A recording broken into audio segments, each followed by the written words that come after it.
Hey there, welcome to episode 1, part 2, exploring a bit more about the song War by Idols.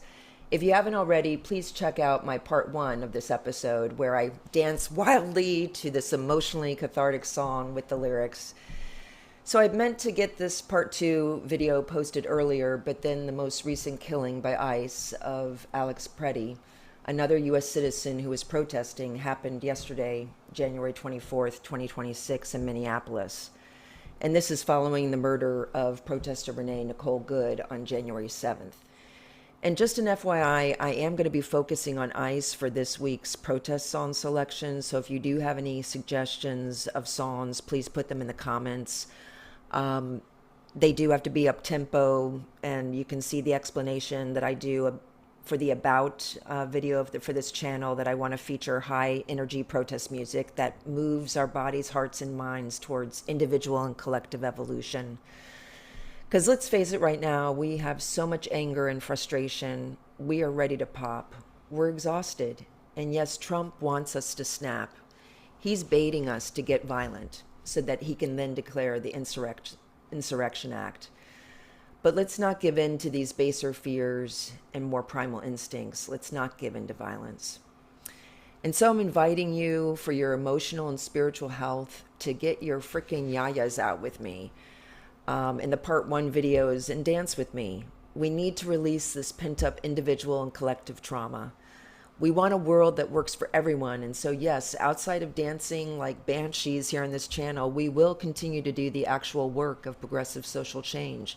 The hours of unpaid labor, organizing protests, calling our representatives, running for office, registering voters every week.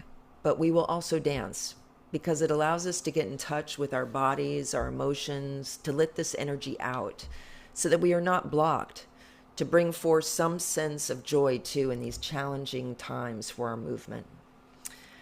So anyway, getting back to this week's song, War by Idols, I first want to discuss why I selected the song. And basically, when I heard it, it perfectly encapsulated for me the pent-up anger and frustration I think that we've all been feeling. So War does have anti-war lyrics. And originally, when I picked it at the beginning of this year, the U.S. Special Forces had militarily gone into Venezuela on January 3rd.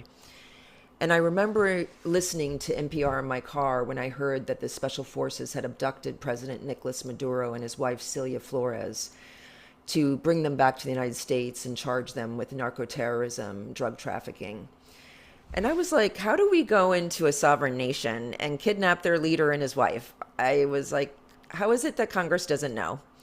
And this is also on the heels of fall of 2025, where Trump was boasting about bombing 36 boats off the coast of Venezuela, claiming that they all were drug trafficking. And there were no investigations, no verifications of this assumption, no due process, no rule of law. And it bears noting, too, that the U.S. killed 117 people indiscriminately in these boat bombings, some of whom were fishermen. Now, subsequently, I've heard people that I respect, like Sarah Lonwell, the publisher of The Bulwark, that there is no love lost with Nicolas Maduro, given his crimes and corruption. For example, in June of 2024, he claimed that he won the election handily when actually his opponent had, in reality, 70% of the vote. So Maduro is not a good dude, and I understand that. And I also understand that there have been reports of Venezuelans living in the U.S. that are happy that Maduro is gone.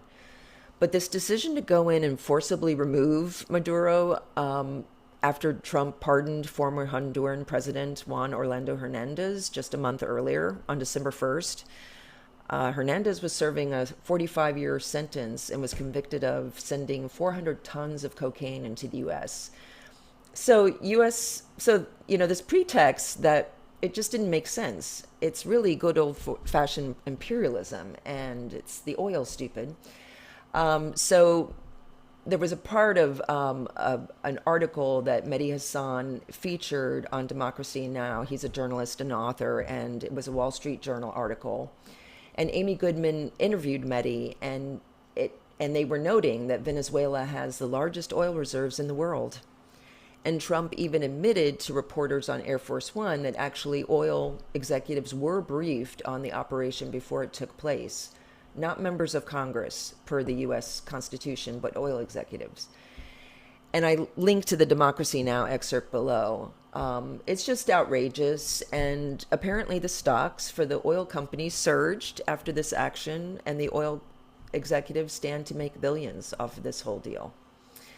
And then adding to this concern about U.S. imperialism and war, Trump has been stating that he wants to take over Greenland. Surprise, surprise, there has been increased interest in Greenland's natural resources. They have rare earth minerals like uranium and iron.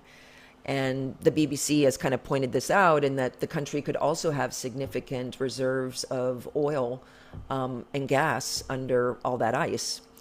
And I link below to that article too.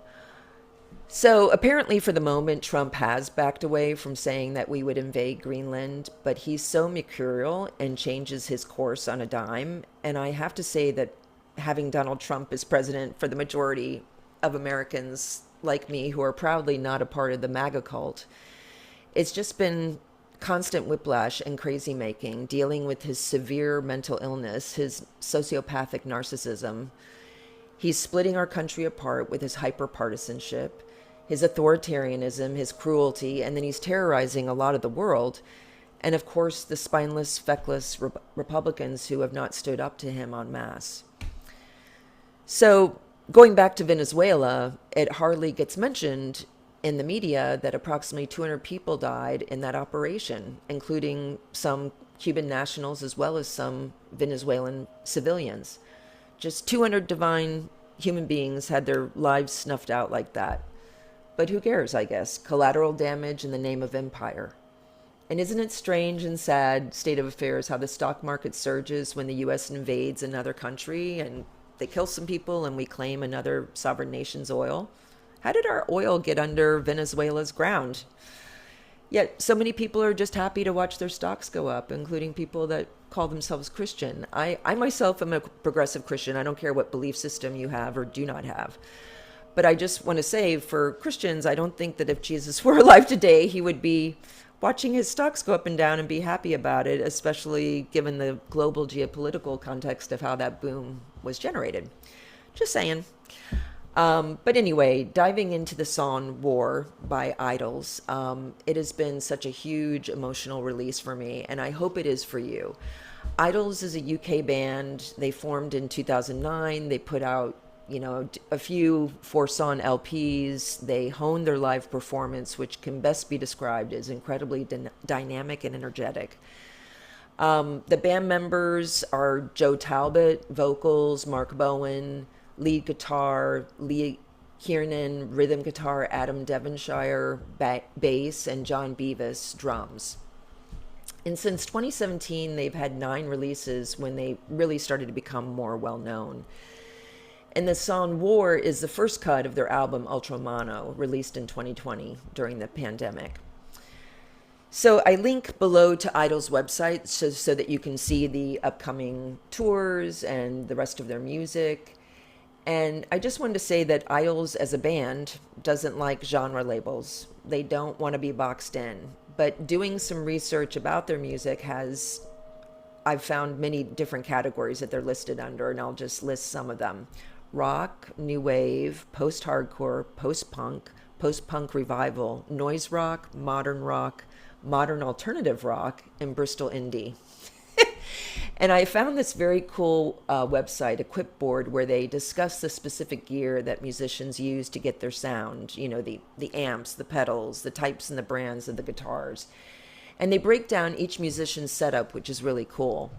Anyway, Equipboard states, Idol's sound is marked by its aggressive, unfiltered sonic character, combining punchy, distorted guitar riffs with driving bass lines and thunderous drumming. Their music often feels like a cathartic release, with layers of noise and feedback that enhance the rawness of their expression. And I just have to say that I love the song War. For me, there's just something about that wall of sound that they create that is so primal and so raw. It just feels incredibly cathartic to dance to it. And it's amazing to watch the drummer, John Beavis, set this frenetic yet controlled tempo on their KEXP performance that I draw from in part 1.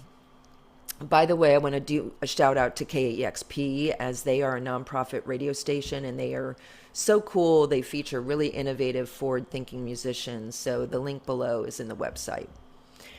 So the song musically is built around a driving drum beat and a distorted riff, guitar riff, predominantly featuring a D minor seventh chord and drop D tuning. And then later the song incorporates G and D towards the outro. And I link below to a YouTuber, Clarky Guitar. He has a great tutorial on how to play War by Idols on guitar. So anyway, to contextualize the song War in terms of the band's overall work, Idols is a band known for socially conscious lyrics, for protest songs. They address myriad topics like toxic masculinity, class inequality, gender equality, xenophobia, racism, fascism. And some of their top protest songs include Danny Nedelko, a pro-immigration song, Samaritans, an anti-toxic masculinity song, and Mother, an anti-misogyny song. Furthermore, their songwriting follows a very interesting process. I watched an interview they did with Kathleen Hanna at the Grammy Museum.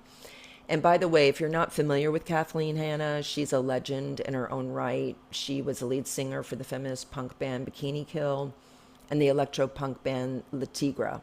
She also does a podcast, Music Makes Us, and I have a link below to her website. So in this interview, Joe Talbot, the lead singer, described how they start with the music, the band works together, and they explore their musical ideas until they feel it's mostly a completed song.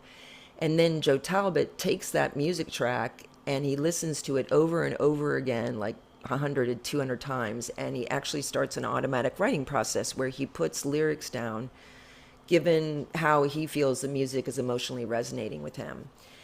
And that's mostly how they approach writing songs together. They do, music first and lyrics later.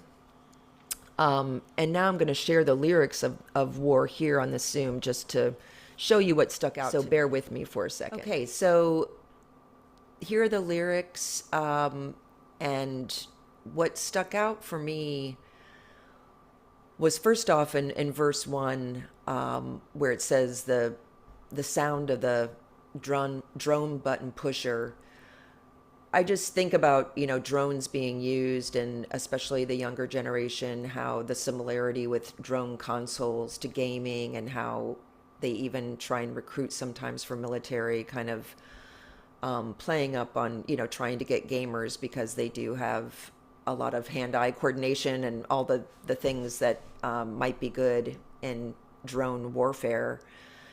And also thinking of the detachment of, operating drones, that maybe you are just focusing on the target and not thinking about the real people that may be being killed. But I also have accessed some research that says that even people that do drone warfare, they still experience PTSD, because obviously the stakes are higher and it is warfare. And so cognitively at some level they are absorbing that. I also thought it was interesting, that's the sound of the children took her, also in verse 1, because war, and this has been shown time and time again, that war really does affect children. It really, a lot of children die in wars, and sometimes in disproportionate numbers. Certainly with U.S. going into Iraq, there were a lot of children that died, and you think of Gaza more recently. And then the other thing that stood out to me in these lyrics was "Send Sally to the sandbox baby, send Johnny into open fire."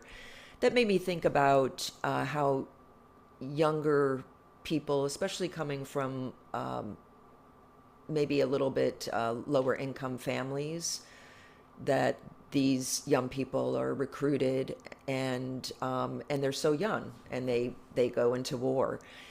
And I'm thinking about a woman that I organize with here.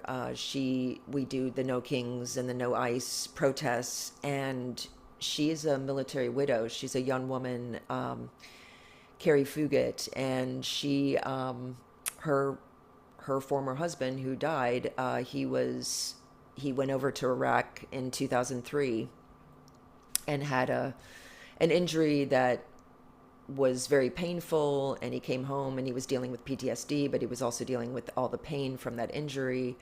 And he ended up, the VA was just giving him opioids, and he ended up getting addicted, and he accidentally, she thinks he accidentally overdosed. She didn't think he committed suicide. He just was numbing the pain. So anyway, she's written a memoir called Alive Day, and it's amazing. It's won all sorts of awards, so I will link to that. But anyway, that's kind of what stood out for me in the lyrics. Let me stop sharing this. But now for the ironic part about this song's creation and lyrics. I found out for this particular song, it was kind of a Big Bang theory in terms of how they wrote it.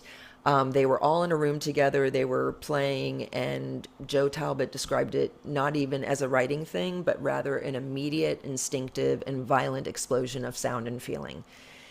And to make it even more ironic, despite my projections around the song's meaning as being anti-war in the traditional sense, Joe Talbot refers to it as a war of the self. Lyrically, the song was born apparently from a need to stop overthinking, to stop listening to internal negativity, and to learn self-love. Even the exclamation in the chorus of "This is war, anti-war," apparently Joe meant that this represents a battle against one's own negativity. So the joke's on me, I guess. I just projected all this stuff onto it, being the peace activist that I am. But I will say, for my own research on anti-war music, and I have about 4,000 songs in a database, I had pretty strict criteria of what would be characterized as an anti-war song, and one of the criteria was audience interpretation. So in the event that a songwriter didn't intend for a song to be perceived as anti-war, if the audience did perceive it as anti-war, it got known for that commercially, then it was included in the database.